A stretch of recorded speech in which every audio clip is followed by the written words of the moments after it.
Voilà, je suis Baudouin hein, et j'ai fait un article sur un algorithme qui s'appelle Automatic Synthesis of Smart Table Constraints by Abstraction of Table Constraints, que je vais avoir la joie de présenter à la conférence ISHKAI 2017.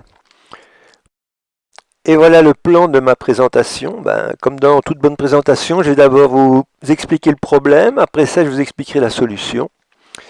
Et puis quelques mots sur la façon dont j'ai fait le programme. Et enfin, comme dans tout exposé de ce genre, la conclusion et les travaux futurs. Tout d'abord, le problème. Mon algorithme sert à comprimer une table de valeurs, comme vous voyez à gauche, le grand tableau à gauche, en une table appelée Smart Table, qui remplace toutes les valeurs par des conditions que ces valeurs doivent respecter. Vous voyez, donc à la petite table à droite, c'est une Smart Table.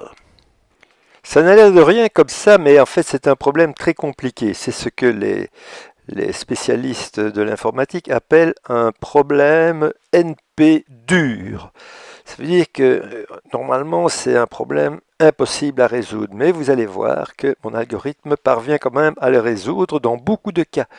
Il n'est pas garanti de le résoudre dans tous les cas, mais dans beaucoup de cas intéressants que nous avons essayés, il arrive à un résultat excellent.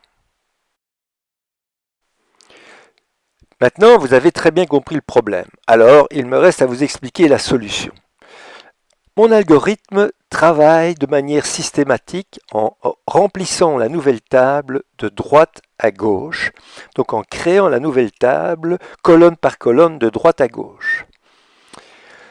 À chaque étape, il doit construire de nouveaux tuples, donc appelés des smart tuples, qui contiennent des contraintes entre les colonnes ou des contraintes entre les valeurs. Des contraintes entre les valeurs s'appellent des contraintes unaires, en anglais unary column constraints, et les contraintes entre les colonnes s'appellent des contraintes binaires, parce qu'elles relient deux colonnes, donc en anglais binary column constraints. En générant toutes ces nouveaux tuples dans la table, on va créer une table énorme qui ne pourra pas tenir dans la mémoire. Pour résoudre ce problème, on s'arrête à certaines étapes pour calculer un sous-ensemble de la table que l'on va pouvoir utiliser par la suite. Évidemment, il faut choisir un bon sous-ensemble. Et la première chose que ce sous-ensemble doit respecter, c'est qu'il doit couvrir la table de départ. Ça veut dire que tous les tuples de valeurs contenus dans la table de départ doivent être représentés, abstraits par au moins un tuple smart. Voilà.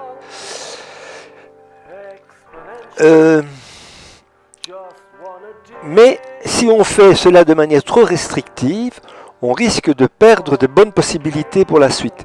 Donc, on n'essaye pas de limiter de la manière la plus restrictive pour avoir une couverture minimale, ce qu'on devrait obtenir à la fin. Mais ici, on va essayer d'avoir une couverture pas trop large et pas trop étroite, de manière à avoir un bon résultat à la fin. Donc ça, c'est l'étape 3. Tout à la fin, quand on a calculé tous les tuples smart, à ce moment-là, on doit essayer de trouver une couverture minimale de la table de départ, de manière à ce que la smart table soit la plus petite possible. Voilà, maintenant je vous explique la structure générale des tables intermédiaires. Donc, entre la table de départ et la table finale, on construit des tables intermédiaires. À un certain moment, il y a la partie droite de la table intermédiaire qui a déjà été traitée et qui contient des contraintes de colonnes. Tandis que la partie gauche ne contient encore que des valeurs. Et c'est ce qu'on a avant chaque itération de l'algorithme. Et donc, à partir de là, on va démarrer l'itération à partir de là. En dessous du slide, je vous ai montré deux exemples de tables intermédiaires correspondant à l'exemple que j'ai montré au début. Donc, la table en bas à gauche, c'est la première table intermédiaire. mais elle est un peu trop longue, c'est pour ça qu'il y a des trois petits points en dessous, donc en fait elle est plus grande que ce qui est dessiné, tandis que la table en bas à droite, c'est la seconde table intermédiaire. Et maintenant, voici comment nous faisons pour créer les nouveaux smart tuples. Pour calculer un nouveau smart tuples, nous découpons dans la table intermédiaire des tranches, en anglais des slices. Et qu'est-ce qui caractérise une tranche de la table intermédiaire? C'est que tous ces éléments sont les mêmes, sauf à la colonne XI. Donc vous voyez sur la colonne XI, j'ai dessiné des valeurs V1, etc., VJ, VP. Tandis que dans les colonnes qui sont avant et après, j'ai toujours écrit la même lettre grecque, pi ou sigma, qui veut dire que toutes les valeurs qui sont là sont les mêmes. Si j'ai une tranche de cette sorte, je peux la transformer en un smart tuple dans lequel j'ai remplacé les valeurs dans la colonne numéro I par une contrainte sur les valeurs, op v. Et pour cela, il suffit que OpV définisse un ensemble de valeurs qui est inclus dans toutes les valeurs qui sont dans la colonne XI de la tranche. Voilà. Et il y a un cas particulier qui est particulièrement intéressant, c'est quand toutes les valeurs du domaine de la variable, toutes les valeurs possibles de la variable, sont présentes dans la tranche. À ce moment-là, on met simplement une étoile. Rien de tel qu'un exemple pour faire comprendre une idée. Alors, j'ai mis au-dessus de ce transparent, de ce slide, une tranche particulière. Et vous voyez que dans la colonne, et c'est la colonne X1 qu'on va abstraire, et vous voyez que dans cette colonne, il y a toutes les valeurs possibles du domaine 0, 1, 2. Donc, on peut remplacer cette tranche par le smart tuple égale 2, étoile, inférieur ou égal à X1. Mais on peut aussi, si on veut, mettre des smart tuples plus restrictif, donc avec uniquement toutes les valeurs plus petites que 1 ou toutes les valeurs plus grandes que 1 sont autorisées. Mais pour l'instant, nous n'utilisons que la première possibilité pour limiter le nombre de smart tuples qui sont générés. Et maintenant, voyons le cas des contraintes binaires entre les colonnes. Je prends le même slice, la même tranche que précédemment, et je regarde qu'est-ce qu'il y a dans la colonne XJ. Forcément, toutes les valeurs dans la colonne XJ sont les mêmes. Donc ça veut dire que je peux rajouter dans la colonne XI une opération op XJ, qui veut dire que toutes les valeurs qui sont dans la colonne XI sont en relation avec les valeurs qui sont dans la colonne XJ, à condition que cette relation définisse un sous-ensemble de nouveau des valeurs V1, VK, VP. Voilà, dans ce cas-ci, ça ne sert à rien d'utiliser l'opérateur étoile. Et donc maintenant, voilà un exemple où l'on génère des smart tuples avec des contraintes binaires. Vous voyez la tranche qui est tout au-dessus. Dans la colonne X2, j'ai toutes les valeurs possibles, 0, 1, 2. Donc en fait, je peux rajouter dans les smart tuples toutes les conditions possibles par rapport à la colonne X0, parce qu'en fait j'ai des valeurs qui sont différentes de 1, égale à 1, plus petite ou égale à 1, plus grande ou égale à 1, et donc finalement je peux mettre absolument toutes les contraintes binaires que je veux. Et comme je ne sais pas dire a priori quelle sera la plus utile pour mon résultat final, je peux les garder toutes, et c'est ce que fait mon algorithme. Alors ici, voilà un deuxième exemple. C'est juste pour montrer qu'on n'a pas toujours toutes les contraintes. Donc dans certains cas, on en aura seulement certaines contraintes binaires qu'on peut rajouter et on les garde bien entendu toutes. Donc voilà, j'ai tout expliqué ce qu'il fallait savoir sur la façon dont on génère les nouveaux smart tuples. Maintenant, je vais vous expliquer comment on fait pour calculer les couvertures. Alors il y a deux sortes de couvertures. Il y a d'abord les couvertures intermédiaires qui servent à limiter la taille de la table de la Smart Table pour ne pas qu'elle explose. Et puis il y a un algorithme pour calculer une couverture aussi petite que possible. On n'est pas garanti qu'elle sera la plus petite, mais elle sera normalement très petite. Donc je vous explique d'abord la méthode pour calculer les couvertures intermédiaires. Et donc ce qu'on fait pour calculer une couverture intermédiaire, c'est qu'on fait d'abord un résumé de la Smart Table que l'on a à ce moment-là. Donc pour chacun des parties roses, des suffixes de la Smart Table, on calcule combien de tuples de la table de départ sont couverts par les lignes de la Smart Table qui ont ce suffixe-là.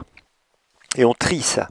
Et donc on voit qu'ici, il y en a 10 pour plus grand ou égal à x1, 10 pour plus petit ou égal à x1, etc. Et on va se baser, on va sélectionner les tuples correspondant aux plus grandes valeurs.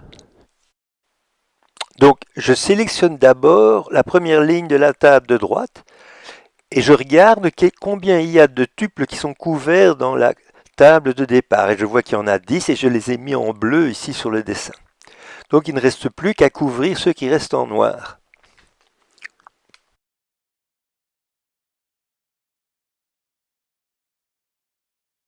Maintenant, je sélectionne la deuxième ligne qui normalement pouvait couvrir 10 tuples mais qui n'en couvre que 7, mais de toute façon, ça suffit pour que toute la table soit couverte. Donc je peux théoriquement m'arrêter à ce niveau-ci et sélectionner uniquement les tuples qui ont dans la colonne x2 plus grand ou égal à x1 ou ceux qui ont plus petit ou égal à x1 et je ne dois pas garder les autres.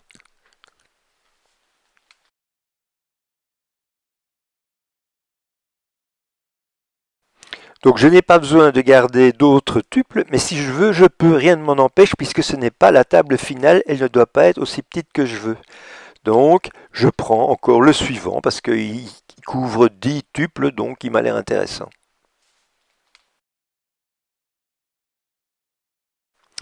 Et voilà, donc maintenant j'ai gardé simplement 3 suffixes, et si je rajoute devant ces suffixes les parties concrètes, donc les valeurs qui sont réellement dans la table Smart, j'obtiens cette table-ci, qui est la table intermédiaire après la première itération. Et maintenant nous arrivons au dernier point. On a calculé tous les Smart tuples qui doivent être dans la table finale, mais maintenant on veut trouver une couverture la plus petite possible. Alors pour ça, on établit ce qu'on appelle une connexion de Galois entre les tuples concrets et les tuples abstraits. Ça veut dire qu'on crée une structure de données qui va relier chaque tuple concret à tous les tuples abstraits qui le couvrent. Alors quand on va calculer la couverture, chaque fois qu'on aura sélectionné un tuple abstrait, pour chacun des tuples concrets qu'il trouve, on va aller regarder dans cette liste et on va aller décrémenter les compteurs de tous les tuples abstraits correspondants. Comme ça, on aura une liste des compteurs mis à jour et on pourra sélectionner pour la prochaine fois un tuple abstrait qui a la plus grande valeur du compteur, qui a le plus de chances d'être un bon choix. Donc voilà comment ça marche. J'ai tous les tuples abstraits qui sont à droite avec leur compteur et j'ai rajouté à la partie gauche dans la table concrète la liste de tous les tuples qui sont dans la table de droite qui couvrent cette valeur-là. Voilà.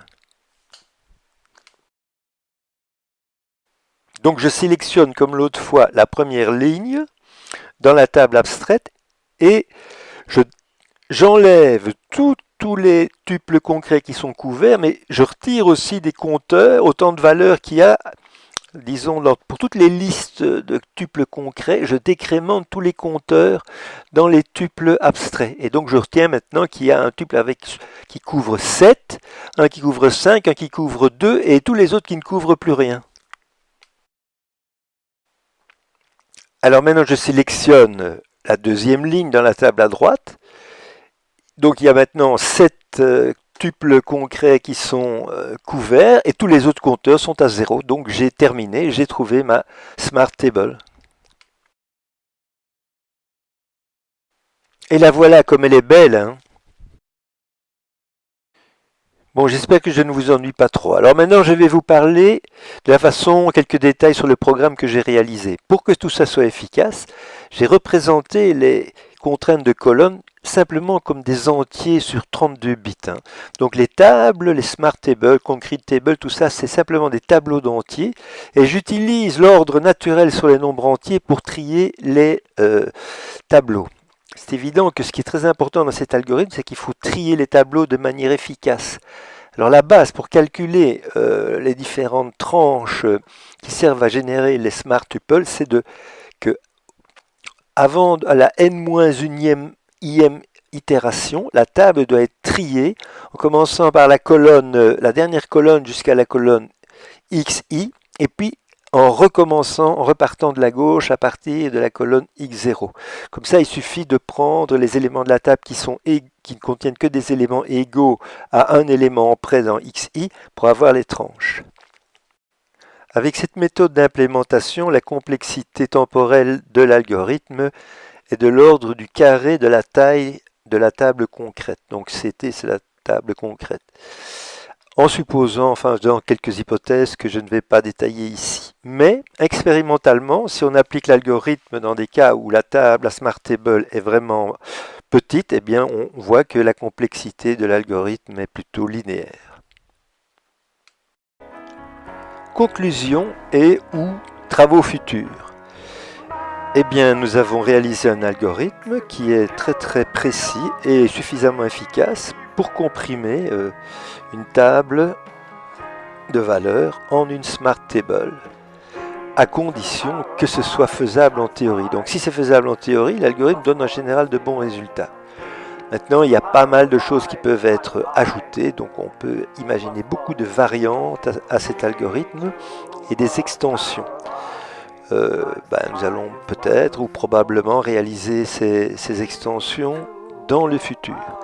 Alors une chose qui serait intéressante qu'on fasse, c'est voir si cet algorithme sert vraiment beaucoup ou si son utilité reste anecdotique pour les problèmes pratiques de la vie réelle.